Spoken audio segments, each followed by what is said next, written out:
Hello' everyone, আশা কৰোঁ সকলো ভালে কুশলে আছে। আজি মই প্ৰেছাৰ কুকাৰত কেনেদৰে মই কেকৰা এটা সিজাইছোঁ আপোনালোকক দেখুৱাম।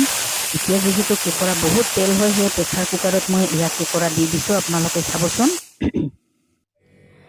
এয়া ভাতত দিয়া কেকৰা, ভাত দিলোঁ, তাতে বাতিত মই কেকৰা দুটা দি দিলোঁ। আৰু দেখিছেনে, এয়া মই আপোনালোকক ভাঙি দেখুৱাইছোঁ।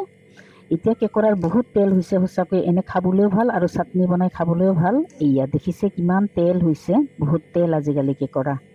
গতিকে এনেও খাব পাৰি। আৰু এই জেৰটো যে আছে, এই জেৰটো আমি ধুনীয়াকৈ নহৰু, পিঁয়াজ, জলকীয়া, মান ধনিয়াৰ পাত এনেকৈ দি আমি ধুনীয়াকৈ পিচি আমি চাটনি বনাই খাব পাৰোঁ। এতিয়া যিহেতু কেকৰা এভেইলেবল বজাৰত, এতিয়া কেকৰা বহুত ওলাইছে আৰু খাবলৈ বহুত ধুনীয়া হৈছে, বহুত তেল হৈছে। দেখিছেনে কিমান তেল হৈছে, ইয়াত চাওক। এইটো আমি চাটনি বনাইও খাব পাৰোঁ, এনেও খাব পাৰোঁ। গতিকে কোনে কোনে কেকৰাৰ চাটনি খাই ভাল পায় জনাবচোন। আপোনালোকে মোৰ চেনেল